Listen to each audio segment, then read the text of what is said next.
나는 영적으로는 발달하지 않았다. 가위를 자주 눌리지도 않았다. 그저 가끔씩 뒤통수가 서늘해지며 누가 지켜보고 있는 건 아닌가 하는 무서움에 떠는 수준의 평범한 19살이다.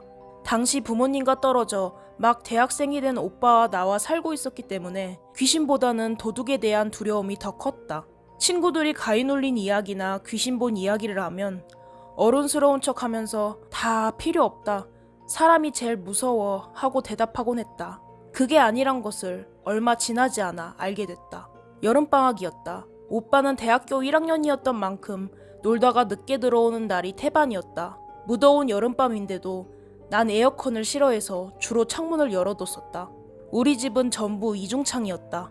그런데 창문을 여는 것만으로는 집이 시원해지지 않았고 오히려 모기가 엄청 들어왔다. 결국 에어컨을 켜고 이 방 저 방 돌아다니며 창문을 닫았다. 방마다 창문이 있고 거실과 주방 창문까지 모두 닫으려니 매우 귀찮았다. 나는 그냥 맨 바깥에 있는 투명창만 닫고 반투명 유리창은 내버려뒀다. 그게 바로 화근이었다. 옛날부터 나는 창문이라던가 열린 문틈을 무서워했는데 그날은 개의치 않고 컴퓨터 하다가 자려고 누웠다. 참고로 내 방이 많이 넓다. 피아노와 화장대, 책상, 책장, 침대 모든 게 들어가고도 방 중앙에 공간이 많이 남았다. 거기에 두꺼운 침대 시트를 깔아놓고 앉아서 놀곤 했다. 침대에 누워 화장대에 놓인 시계를 보니 새벽 2시쯤이었다. 그런데 갑자기 뭔가 싸늘한 기분이 들었다. 아무 일도 일어나지 않았는데 소름이 돋는 건 처음이었다. 나는 불을 모두 켜놓고 다시 침대에 누웠다. 에어컨 때문이겠지, 찬바람 때문이라고 생각하며 마음을 진정시켰다. 친구에게도 전화를 걸어 왜 여태 안 자냐, 숙제는 다 했냐는 등 수다를 떨었다. 한동안 친구와 통화를 하고 끊었지만 그때까지도 오빠는 돌아오지 않았다. 나는 더 무서워졌다. 그러다 문득 내 방의 창밖을 봤는데 하얀 무언가가 보였다. 나는 다시 고개를 돌리고 휴대폰을 집어들었다. 그 하얀 것이 창문에 커튼이 비친 것이라고 애써 생각했다. 하지만 이미 마음속에서는 귀신이라는 생각으로 가득 찼다. 근데 그때 무슨 깡이 들었는지 다시 고개를 돌려 그것을 자세히 봤다. 잘못 본 게 아니었다. 커튼 옆에 머리를 어깨까지 내리고 하얀 옷을 입은 여자가 보였다. 저게 정말 귀신인가라는 생각이 머리를 스쳤다. 근데 또 막상 귀신을 보자 엉뚱한 생각이 떠올랐다. 너무 전형적인 모습의 귀신이라는 생각이었다. 그냥 내 두려움과 귀신에 대한 이미지가 만든 허상일 거라 생각했다. 난 그것을 무시하며 남자친구에게 전화를 했다. 나는 남자친구와 새벽까지 통화하며 이런저런 이야기를 나눴다. 그러다가 전화를 끊기 전 남자친구가 장난을 친답시고 네 옆에 귀신이 붙어있다라는 말을 하고 전화를 끊어버렸다. 우연의 일치인지 하필 그런 말을 하고 끊는 바람에 갑자기 공포가 밀려왔다. 천천히 고개를 돌렸다. 여전히 창밖에 여자 형체는 그대로였고 그제서야 도망가야겠다는 생각이 들었다. 마지막으로 여자의 형체를 확인한 나는 미친 듯이 뛰어나갔다.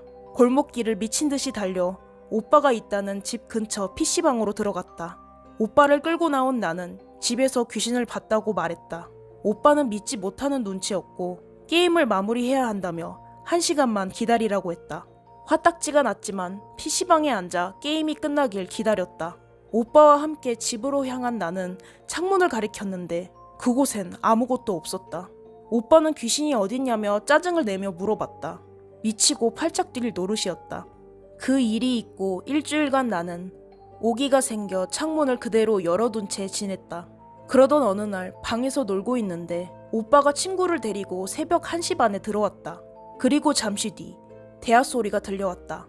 오빠는 친구에게 동생이 자기 방에서 귀신을 봤다고 그러던데 너는 이 주변에서 귀신 본 적 있냐고 물었다. 그런데 오빠 친구는 진지한 목소리로 여자 귀신을 본 적이 있다고 대답했다. 우리 집 골목에서 시계추처럼 비틀거리는 여자 귀신을 봤다는 것이었다. 그 이야기를 듣는데 소름이 돋았다. 내 방 창문은 골목 쪽으로 나 있었다. 오빠 친구가 인상차기를 말하는데 긴 머리에 흰 옷, 내가 본 여자와 비슷했다. 겁이 질린 나는 더 이상 이야기를 듣기 싫어서 이어폰을 끼고 노래를 틀었다. 그렇게 새벽이 됐는데 갑자기 거실에서 소란한 소리가 들리더니 오빠와 친구가 급하게 내 방문을 두들겼다. 무슨 일이냐고 묻자 오빠 친구는 내 방 창문을 가리키면서 뭐가 안 보이냐고 계속 물었다. 아무것도 안 보인다고 하자 별말 없이 오빠와 방을 나갔다. 그리고 곧장 집에 간다며 현관을 나섰다. 그러면서 오늘 웬만하면 내 방에서 잠들지 말라는 알 수 없는 말을 했다. 오빠 친구가 가고 나는 오빠에게 무슨 일인지 물었고 오빠가 들려준 이야기는 더욱 믿기 힘든 것이었다. 여기 골목에서 이상한 여자 형체를 봤었는데 자기가 이 동네에 이사 왔을 때부터 있었던 귀신이래. 친구가 귀신을 보거든. 그런데 보통 내 친구랑 눈이 마주치면 귀신이 먼저 피한다는데 그 여자는 항상 자기를 노려보더래.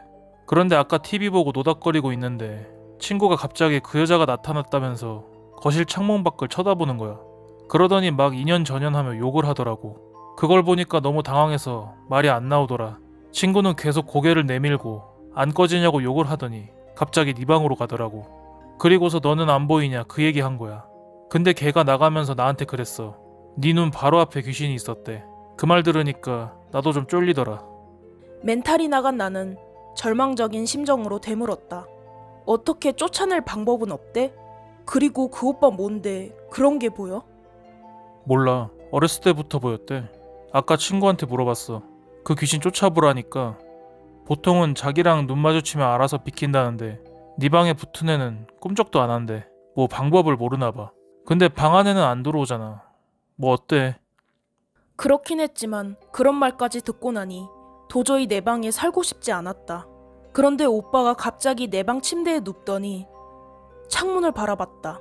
어디서 귀신이 보였냐는 오빠의 물음에 정확한 위치를 알려주려고 말을 하려던 순간 심장이 철렁하면서 헉하는 소리가 났다. 내가 가리키는 손끝에 그 여자 귀신이 머리를 내밀고 있었다. 나는 저기 있다고 소리를 질렀지만 오빠는 전혀 보이지 않는 눈치였다.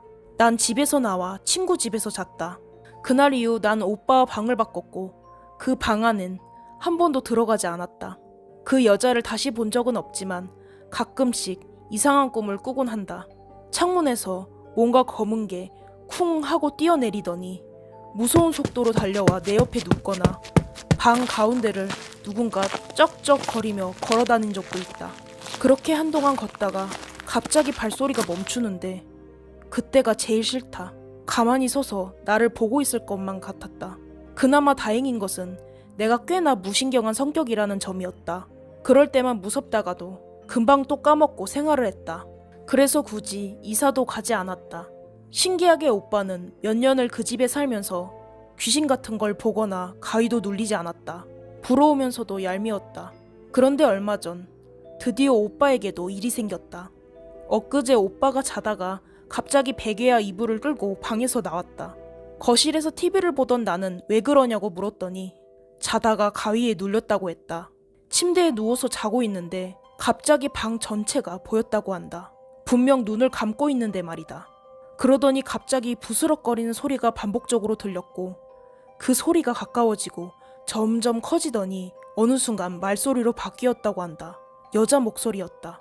여자는 알 수 없는 말을 계속 속닥거렸고 겁에 질린 오빠는 소리를 질렀다.